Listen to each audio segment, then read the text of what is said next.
वफाकी सरकार पेट्रोल की क़ीमत में 10 रुपया घटाई करे छड़ी। वज़ीर आज़म शहबाज शरीफ की मंजूरी का पोइ हाई स्पीड डीजल के अघ में 13 रुपया 6 पैसा और लाइट डीजल के अघ में 12 रुपया 12 पैसा लास।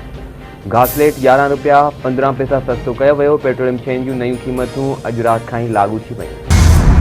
तजवीज़ कयल आईनी तरमीमूं पार्लियामेंट में पेश न थी सघियूं। क़ौमी असेंबलीअ जो इजलास अॼु मंझंदि 12:30 वॻे ताईं मुलतवी। सेनेट जो इजलास बि 12:30 वॻे अॼु ताईं मुलतवी कयो वियो। मुलतवी कयल वफ़ाकी काबीना इजलास बि अॼु थींदो। मंजूरीअ खां पोइ आईनी तरमीम जो मसूदो क़ौमी असेंबली में पेश करण जो इम्कान। सैयद खुर्शीद शाह की सदारत हेठि क़ौमी असेंबलीअ जी ख़ुसूसी कमेटीअ जो इजलास। मौलाना फज़लुर रहमान समेत समूरनि सियासी पार्टियुनि जे नुमाइंदनि जी शिरकत। अपोज़िशन जमातनि पारां आईनी अदालत जे मामले ते हुकूमत खे मशरूत हिमायत जी ख़ातिरी। JUI सरबराह आईनी तरमीमनि ते वधीक सलाह मशवरो करण जी तजवीज़ ॾेई छॾी। नंबर गेम जो को मसलो ना है। अॼु जमहूरियत जो ॾींहुं आहे। छा अव्हां खे जमहूरियत नज़र नथी अचे? People's Party chairman Bilawal Bhutto Zardari पारां पार्लियामेंट हाउस में सहाफ़ियुनि खां पुछियल सवाल जो जवाब। आईनी तरमीमनि ते इतफ़ाक़ी राय पैदा करण की कोशिश कई पई वञे। आईनी तरमीमूं पेश करण में देर सलाह मशवरनि जे करे थी रही आहे। अपोज़िशन जे पार्टियुनि सां हिक शिक ते मशवरा करे रहिया आहियूं। सलाह मशवरा पूरा थियण ताईं आईनी तरमीमूं पेश नथियूं करे सघजनि।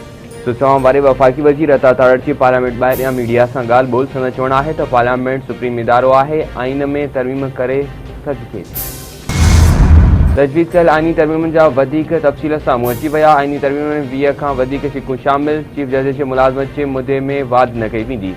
हुकूमत सुप्रीम कोर्ट जे 5 सीनियर जजनि मां चीफ जस्टिस मुक़ररु कंदी।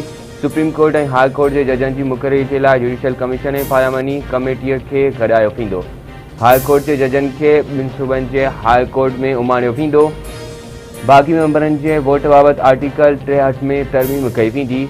आईनी अदालत के फ़ैसिले ते अपील आईनी अदालत में ॿुधी वेंदी। बलोचिस्तान असेंबलीअ जी नुमाइंदगीअ में वाद जी तरमीम भी शामिल। बलोचिस्तान असेंबलीअ जूं सीटूं 65 मां वधाए 81 करण की तजवीज़। ज़्यादतीअ जो शिकार जेको बाद वासी औरत पोलियो वर्कर के मुड़ुस घरां कढी छॾियो। डीसी जेको बाद पोलियो वर्कर की माली मदद लाइ सिंध सरकार के दरख्वास्त करे छॾी। संदो चवणु आहे त ज़्यादतीअ वारे वाक़े खां पोइ औरत पोलियो वर्कर के मुड़ुस घर मां कढी छॾियो आहे। औरत पंहिंजे वालिद वटि तरसियल आहे। खेसि इंसानी हमदर्दी जी ज़रूरत आहे। औरत जी घटि में घटि 50 लख रुपयनि जी माली मदद करे खेसि नौकरी ॾिनी पई। चंबड़ भरिसां ट्रक जो मोटरसाइकिल की टक्कर। माउ पुट समेत अजल जो शिकार। टंडोला रोड वटि हादसे के नतीजे में 40 वरनि की खानदाजी मलुखाणी ऐं संदसि 25 वरनि जो पुट मदद अली हयाती विञाए वेठा। फोती माउ ऐं पुट जा मड़ चंबड़ अस्पताल मुंतक़िल। ऐं उस्ताद मोहम्मद वेझो हथियारबंदनि जी फायरिंग जो ॻोठाणो मारिजी वियो। सदर थाणे शहद ॻोठ जान मोहम्मद चमालीअ में अणॼातल हथियारबंदनि फायरिंग करे ॾिनी। नतीजे में ॻोठाणो नईम चमाली गोलियुनि जो खाज बणिजी वियो। इत्तला ते पुलिस पहुची मक़तूल जी लाश पोस्टमार्टम लाइ अस्पताल मुंतक़िल कयो। वाक़े जो कारण मालूम न थी सघियो आहे। वधीक जांच कई पई वञे। पुलिस जो बयान।